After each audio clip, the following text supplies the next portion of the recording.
Welcome.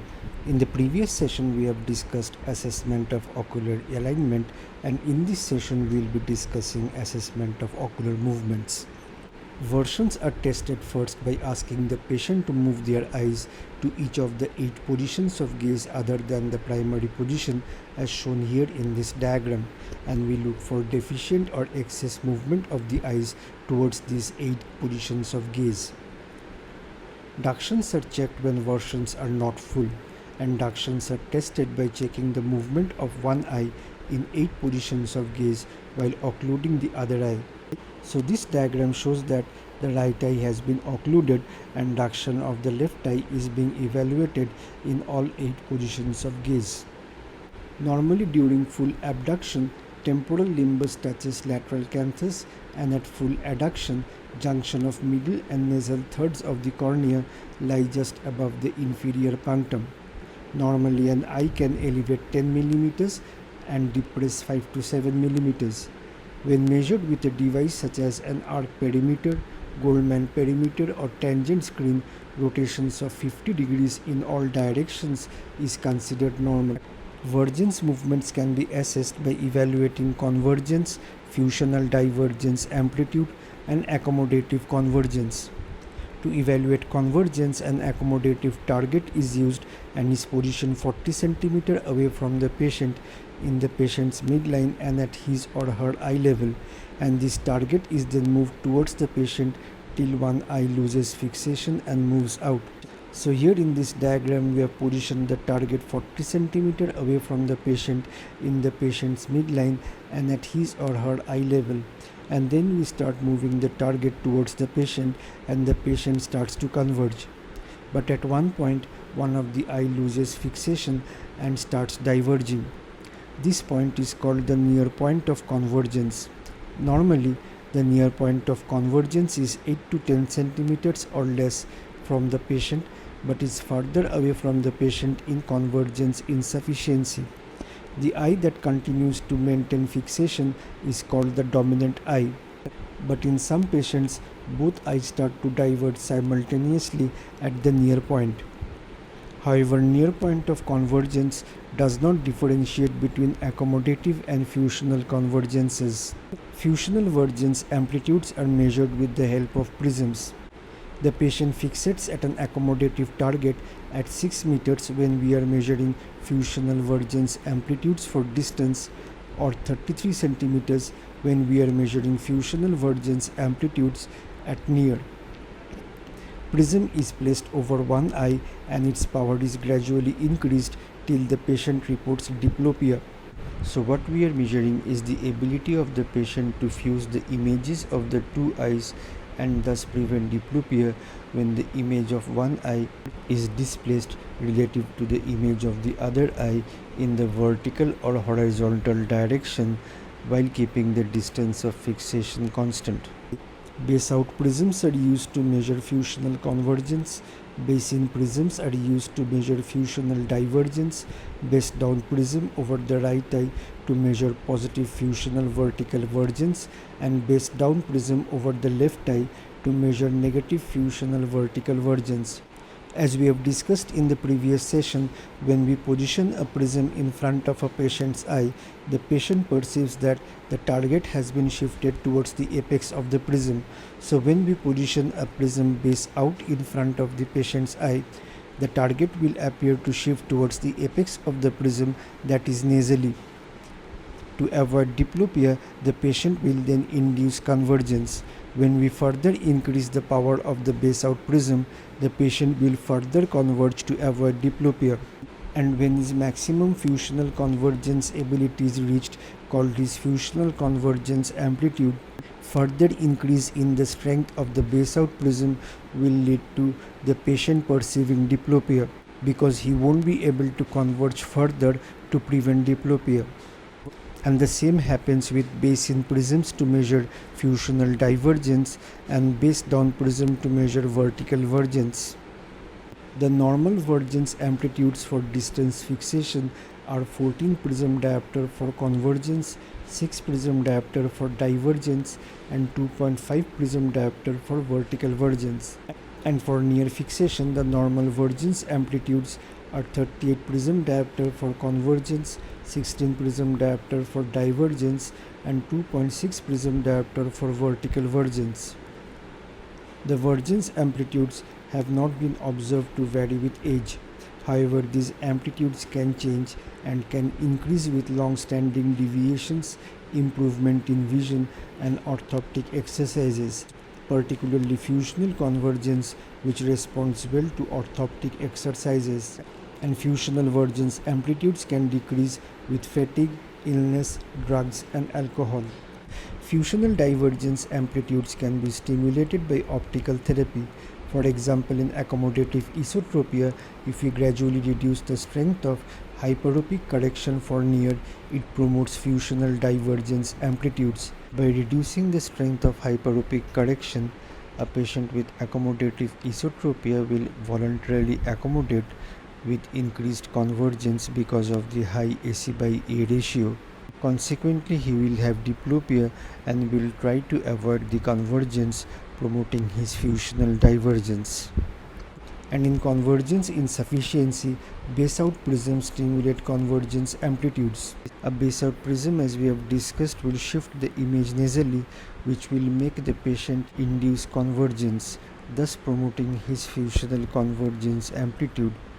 Improvement in Vergence amplitudes can make a manifest strabismus latent and thus change atropia to aphoria. Similarly, decrease in Vergence amplitudes can make a latent strabismus manifest and thus change aphoria to atropia. Normally, when a subject accommodates for near fixation, he or she will also converge the eyes, and the amount of convergence in prism diopters for every diopter change in accommodation is called the accommodative convergence to accommodation ratio, or the AC by A ratio. Normally, the AC by A ratio is 3:1 to 5:1. That is, for every diopter of accommodation, there will be convergence of 3 to 5 prism diopters. And this amount of convergence per diopter of accommodation is increased in accommodative esotropia. And there are three methods of measuring AC by A ratio: gradient method, Heterophoria method, and response AC by A ratio. In the gradient method, patient fixates at an accommodative target at a certain distance. The alignment between the two eyes is first measured. Esotropia is given a positive value and exotropia is given a negative value by convention. Spherical lenses of similar power is then placed before both the eyes, and alignment is again measured between the two eyes. The difference in these two alignments is then divided by the power of the spherical lenses to get the AC by A ratio by gradient method. In the Heterophoria method, the deviation is first measured when the patient fixates on an accommodative target at 6 meter distance, and is then again measured when the patient fixates at an accommodative target at 33 centimeter distance. The difference in these two deviations is then divided by 3 and added to the interpupillary distance in centimeters.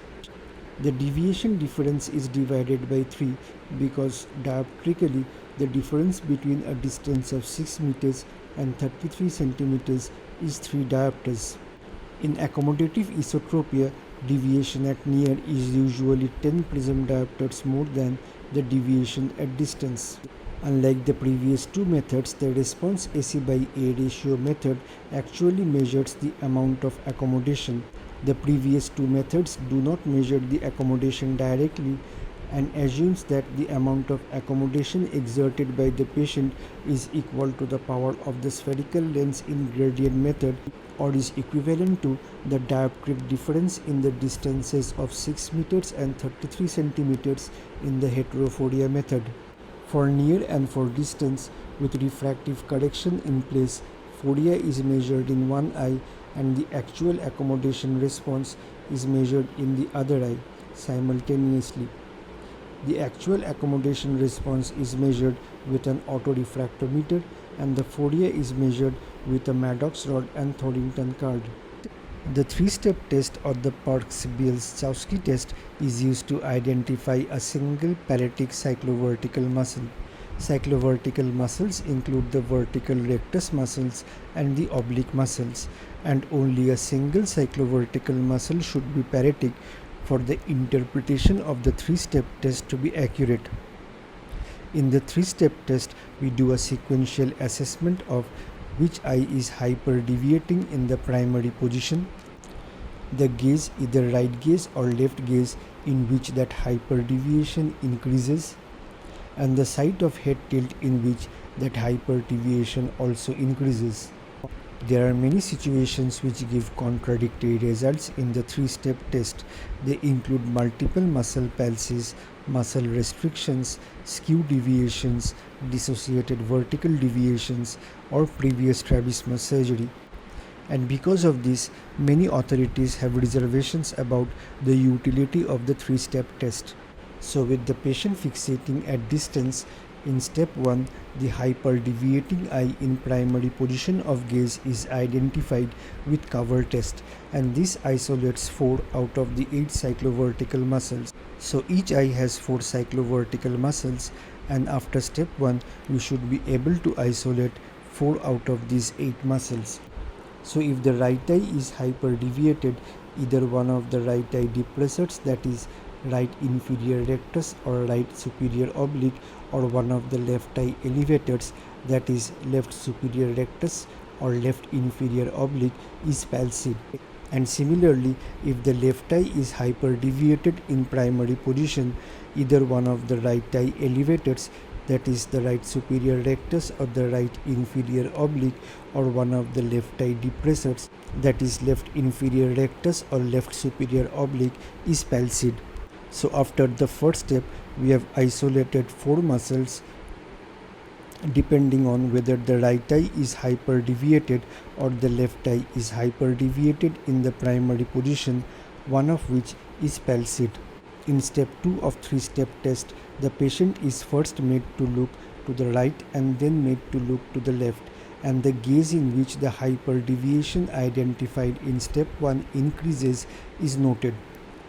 And following step 2, 2 muscles will be isolated from among the 4 isolated in step 1. So in step 1, if we detect right eye hyperdeviation in primary position, we have isolated 4 muscles, one of which is palsied.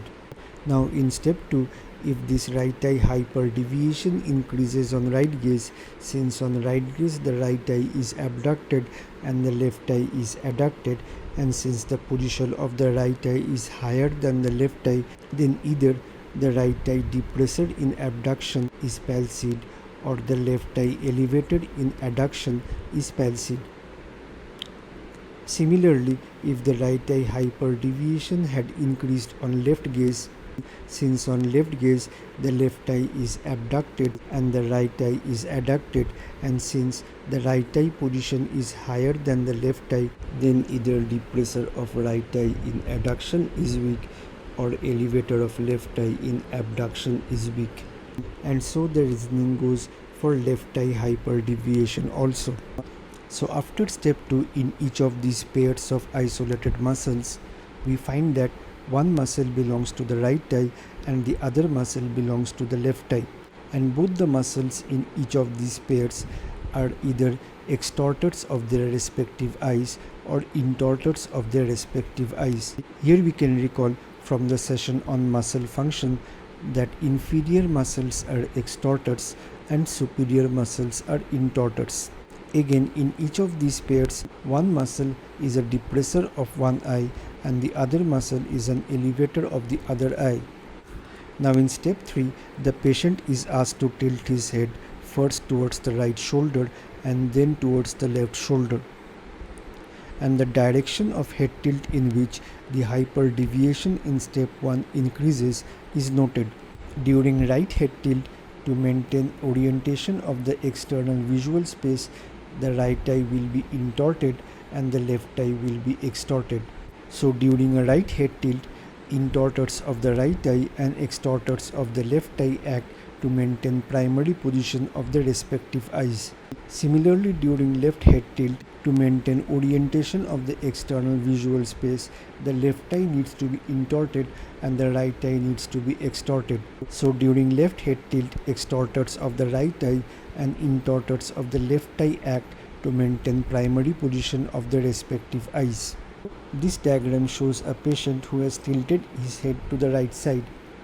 So the intorters of the right eye will act, and they are the right superior rectus and the right superior oblique, and the extorters of the left eye will act, and they are the left inferior oblique and the left inferior rectus. The two intorters of an eye or the two extorters of an eye have opposite vertical actions on the respective eye.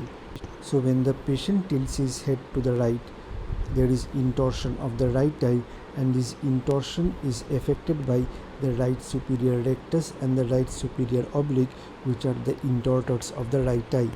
But the concomitant vertical actions of these two muscles are opposite to each other. The right superior rectus pulling the right eye upward and the right superior oblique pulling the right eye downwards.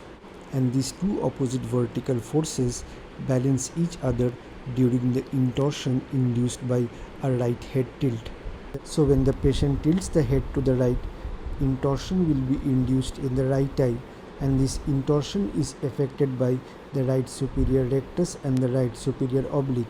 But if the right superior oblique is palsied, the vertical action of the right superior rectus is not opposed by the downward pull of the right superior oblique. So the unopposed vertical action of the right superior rectus will alter the vertical deviation between the two eyes. So if we detect right eye hyperdeviation in primary position in step 1 and find that this right hyperdeviation increases on right gaze, then we have been able to isolate two muscles, right inferior rectus and left inferior oblique, one of which is palsied. And if this right eye hyperdeviation increases on right head tilt in step 3, since on right head tilt, intorsion of the right eye and extorsion of the left eye is induced, either a right eye intorter or a left eye extorter is palsied. Since both these muscles are extorters, the extorter of the left eye, that is left inferior oblique, is palsied. During the extorsion of the left eye induced by a right head tilt, one of the extorters of the left eye, the left inferior oblique being weak, the other extorter of the left eye, the left inferior rectus, acts unopposed in the vertical direction and depresses the left eye. So the right eye hyperdeviation consequently increases. And if this right eye hyperdeviation, which increased on right gaze, is also increased on left head tilt, since during left head tilt, intorsion of the left eye and extorsion of the right eye is induced, either a left eye intorter or a right eye extorter is palsied. And as both the isolated muscles are extorters, the extorter of the right eye, that is the right inferior rectus, is palsied, and the other extorter of the right eye, that is the right inferior oblique, elevates the right eye unopposed, increasing the right eye hyperdeviation. Superior oblique muscle is the most common cyclovertical muscle to be singly paretic. The superior oblique muscle is supplied by the fourth cranial nerve, and the fourth cranial nerve supplies only the superior oblique muscle. We may note here that the lateral rectus is supplied by the sixth cranial nerve, and the sixth cranial nerve supplies only the lateral rectus muscle, but lateral rectus muscle is not a cyclovertical muscle. In right superior oblique palsy, we will find right hyperdeviation in primary position, and the hyperdeviation increases in left gaze, and the hyperdeviation also increases in right head tilt. And we have the mnemonic RLR for right superior oblique muscle, standing for right hyperdeviation in primary position, increasing with left gaze and increasing with right head tilt. Patients with right superior oblique palsy perceives that the oblique diplopia in primary position increase with left gaze and right head tilt. Similarly, in left superior oblique palsy, we'll get left hyperdeviation in primary position, which increases with right gaze and left head tilt. And for left superior oblique palsy, we have the mnemonic LRL, L standing for left hyperdeviation in primary position, R standing for this left hyperdeviation increasing with right gaze, and L standing for this left hyperdeviation increasing on left head tilt. And patients with left superior oblique palsy perceives that the oblique diplopia in the primary position increases with right gaze and left head tilt. We must note that face turn and gaze have different implications. Left face turn induces right gaze and is thus the same as right gaze, and vice versa. In an eye with limited duction, forced duction testing differentiates paretic from restrictive strabismus. In this test, the patient is first asked to move the eye in the direction of duction limitation to his maximum ability. So this diagram shows a patient with duction limitation of the left eye towards the left side. And this duction limitation towards the left side can be due to either a left lateral rectus palsy or a left medial rectus restriction. And forced duction testing is going to differentiate between these two situations. After the patient has moved his affected eye in the direction of duction limitation to his best ability, the examiner grasps the limbus with a toothed forceps at the location 180 degree from the direction of duction limitation, while avoiding globe retraction, that is pushing the globe posteriorly into the orbit, and attempts to move the eye in the direction of duction limitation. In a patient with a pure paralytic limitation of duction, the examiner will be able to move the eye further in the direction of duction limitation, but in a patient with a pure restrictive limitation of duction, the examiner will not be able to move the eye any further in the direction of duction limitation. And to assess restriction of oblique muscles, two forceps are used. The two forceps hold the eye at the limbus in the quadrant of the tendon and 180 degree away. So to assess restriction of the superior oblique muscle of the right eye, the two forceps will be located in these two quadrants, this being the quadrant of the tendon and this being 180 degree away. Similarly, to assess restriction of inferior oblique muscle of the right eye, the two forceps will be located in these two quadrants, this being the quadrant of the inferior oblique muscle and this being 180 degree away. Now with these two forceps, the globe is depressed posteriorly into the orbit, which makes the obliques taut and the recti relaxed, and then the eye is rotated around the visual axis clockwise and anti-clockwise to assess restriction of these oblique muscles. In long-standing paralysis of a muscle, in addition to the paralysis of that muscle, there can be restriction of its antagonist in the same eye. So there can be a mix of paralysis and restriction in long-standing paralysis. Active force generation test is used to differentiate between partial and total palsy. An active force generation test has no role in evaluating for muscle restriction. In this test, the limbus of the affected eye is grasped with a forceps in the meridian of duction limitation, and the affected eye is moved in the direction opposite to the direction of duction limitation. The patient is then asked to move his eyes in the direction of the palsy to the furthest extent possible. The strength of muscle contraction will be felt by the examiner as a tug or pull on the forceps. Measurement of saccadic velocity can also differentiate paretic from restrictive strabismus, and it is done with a device which is able to track eye movements. In paretic strabismus, saccadic velocity is reduced from the initiation of a saccade. But in restrictive strabismus, saccadic velocity is initially normal at the initiation of saccade, but then later decreases rapidly. Patients with abnormal head position can have an underlying strabismus, and they use this abnormal head position to neutralize the diplopia induced by the strabismus. Abnormal head position can be in the form of head turn, head tilt, or a chin up or down position. And the abnormal head position can have ocular and non-ocular causes. If the extent of abnormal head position correlates with the magnitude of ocular deviation measured after normalizing the head position, other causes of abnormal head position are unlikely. Ocular causes of AHP include strabismus, which can be paretic, restrictive or AV pattern. AHP attempts binocular fusion for the straight-ahead target, thus preventing diplopia.